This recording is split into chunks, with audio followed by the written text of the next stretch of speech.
your effort also in bringing the executive and the legislature together. I know it's a very, very big work.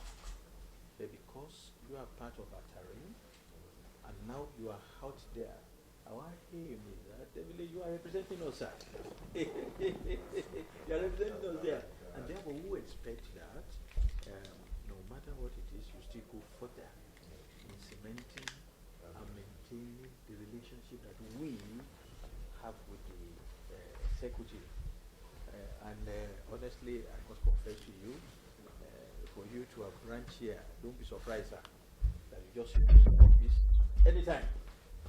Yeah, please, I just hope that you welcome that. Oneness, and then a greater friendship and greater bonding between the federal executive members and the legislature, particularly the National Assembly. And that's why I said I must drop by today. Yeah, thank you. And I know that there's been a little bit of misunderstanding. And most of them are politically motivated and sponsored. But deep down in our hearts, we know that we are one. And for me, I remain a senator for life. Yes. so coming here is like coming home. Yes. And I'm told, with your permission, I will continue to drop by. Yes, even to tap from your wealth of experience to ensure that whatever we do, we can't even succeed as ministers, and particularly in the Ministry of Niger Delta, with so much to give to the nation, a ministry that looks after the economic hub of the nation. And so anything that happens there will affect the nation. And therefore we must ensure that we seek always the cooperation of the National Assembly. Even it means tinkering with the law here and there, just to ensure that there is peace, stability and progress in that region. And the current upheaval is not so much because there's problem between National Assembly and the minister, no.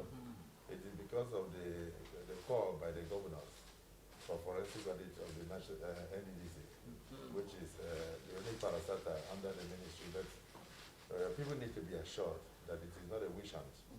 It is not a wish hunt. It is a very deliberate effort on the part of Mr. President to reposition the NDDC for optimal performance. This is not the first experiment that has been carried out to try to bring development to Niger Delta. And if you know, they felt so neglected that they had to go into militancy. And then, of course, the late President Yahya had to announce amnesty and brought it to an end. And that led to a lot of things. So as of now, if we don't reposition that region, they force to be in there. They tried it before in 1958 to set up a developmental agency for the Niger Delta region. It did not achieve much success. Then the next one was tried about 1990, 91 or thereabout, in the days of Umpade. Yeah, Umpade. Yes, it still did not achieve much. In fact, the headquarters that was started by Umpade, far back in 1994-95, has not been completed till today, 24 years after. And so just this year, under this president, President Muhammad Buhari, that we have moved the management staff into 2 floors of the headquarters. And so it's about 97% completed now. We expect that before the end of October we should commission it, and that will be the first time in 24 years. And you will be amazed that they were paying 300 million naira a year as rent, when in reality they can afford to purchase a house. So I believe there was something wrong with the commission, and that there was a lot of misplacement of priorities, and then of course misapplication of funds and all that. So it's not aimed at wish-hunting anybody, but even to change the paradigm, we need the cooperation of the National Assembly. And we must have the cooperation of the National Assembly, but we must work towards that. And that is why I said, as the minister, I'm committed to ensuring that there is peace and there is harmony between my ministry and the National Assembly. And whatever misgivings existed in the past were in the past. And then with the President's tripartite agreement of the party, the executive and the National Assembly, the committee to ensure peace, every minister must key in to ensure that that works, so that we can have complete harmony and oneness. And of course, I have to start from the office, so that once in a while you'll be able to give us advice on the ways to go. But I assure you that things must get better. I have to thank the Senate President, and the right of a better National Assembly when it comes to executive legislative harmony and relationship.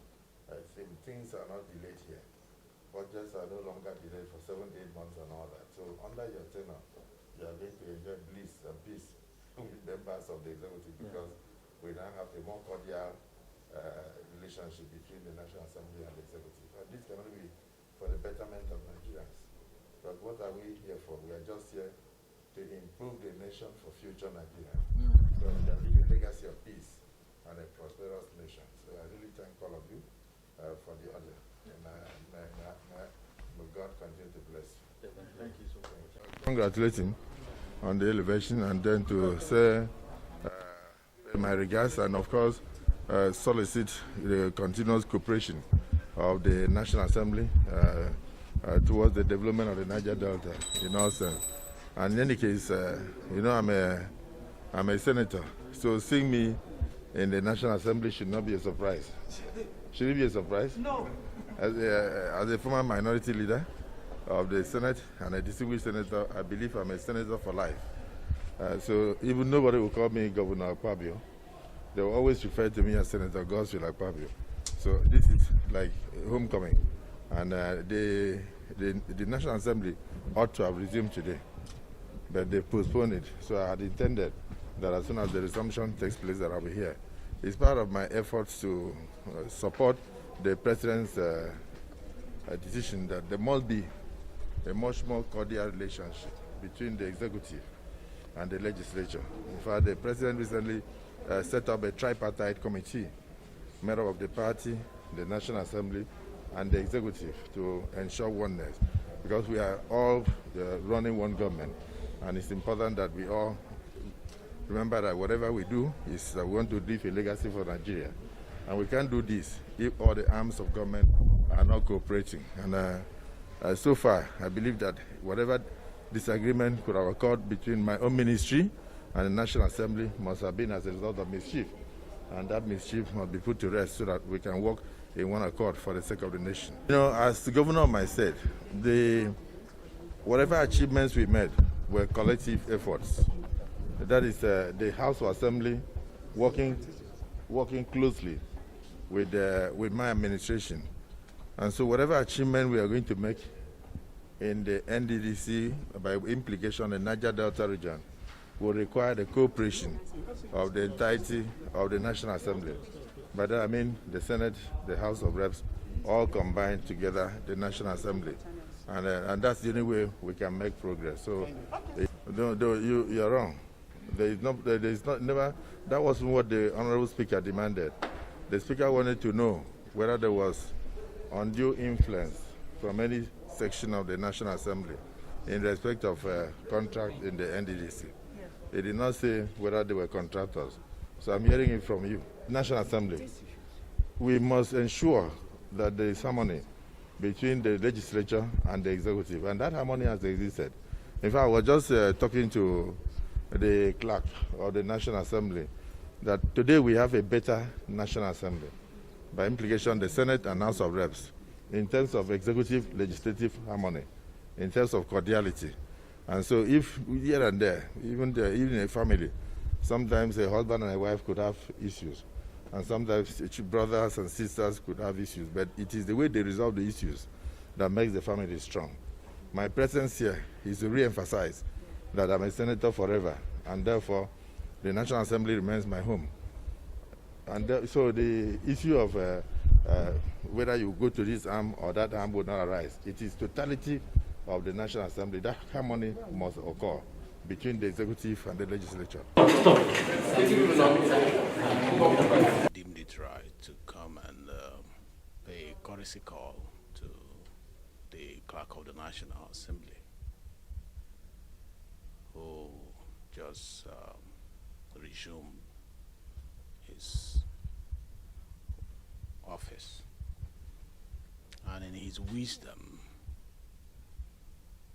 and in compliance with the principles of the new political philosophy of Mr. President and the national chairman of APC, with the leadership of the National Assembly, the President of Senate, and the Speaker of the House of Representatives, decided to kill two birds with one stone, visiting the CNA and also stopping by to interact with both the chairman Senate Committee on NDDC. Unfortunately, I was told he was not around, and also the chairman of the House Committee on NDDC, who happened to be around. As you know, we are on recess at the moment, but there are certain committees that once in a while is expected to come into the office to tidy up certain things for a smooth operation of the National Assembly. So luckily, I was on my way to see the chairman of NDDC, and I passed the Honorable Minister on my way there, not even knowing that he was coming there. It wasn't a pre-arranged meeting, it was a courtesy call. Yes, I think what Nigerians need to know is that as an advocate of separation of power, but the practice of separation of power should not be to the extent that we forget that though we are three arms of government, we are one government. The independency of an arm of government does not mean that it is an isolation from the general purpose, general manifesto, general mandate, general agenda of the political power that is in power. The manifesto of APC is to provide the dividends of democracy for the people of Nigeria. And the leader of the implementation of that particular manifesto and the agenda of APC is the President of the Federal Republic of Nigeria. So if in his wisdom he has decided that we should have a tripartite committee where issues that borders on governance and affects the interests of the arms of government will be discussed internally instead of watching the so-called data learning outside, if there is any. I think that was a wise decision. Akpabio has started interacting, not seeing the National Assembly where he belongs, and of course has the right to visit here as many times as possible, because once a senator, always a senator. Instead of delegating people to get certain things done, he's beginning to reach out to the institution that he knows very well to be able to get them to discuss issues that affect him and his performance in his ministry. I think it's a step in the right direction, and many have asked whether the National Assembly will be willing to cooperate with this new policy of the Federal Republic of Nigeria under the President Buhari, the policy of our party to bring the party, the executive, and the National Assembly together to discuss issues internally under the leadership of the Vice President. It's a noble idea, and we are supporting it. I think he's the first minister to take the bold step towards that. I'm sure he knows if there's any problem, where it's coming from. For me, as a member of the National Assembly and as a spokesperson of the National Assembly, all I can tell is that he has taken a bold step to implement what the President said about tripartite committee where the executive and the legislature and the party ought to sit down and talk. Yesterday I was with the national chairman of the party, and I commended him for this particular policy of the party. And if the executive members are beginning to see value in that policy, that is what we are celebrating, and we are in support of it. In repeating what I have said, there's no how we have not mentioned anything about corruption here.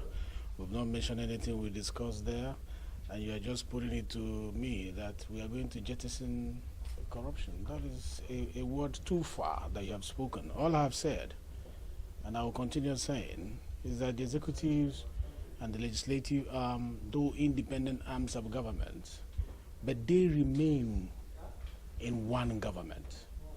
and they should, in the course of carrying out their mandate, remember that the intent, the objective, the goal of the government which they are arms of should not be defeated.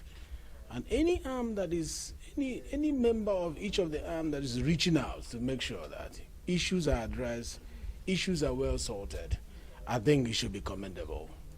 It should be commended. And that is what Akpabio have done today by reaching out. The position of the House cannot be made known, just by speaking to you. No, we are not saying the process that is in place, that is allowed by the provisions of the Constitution in Section 88 and 29 is going to be jettisoned. That is like asking for the amendment of the Constitution of the Federal Republic of Nigeria. The mandate of the National Assembly is clearly spelled out in the Constitution, just like the mandate of any minister.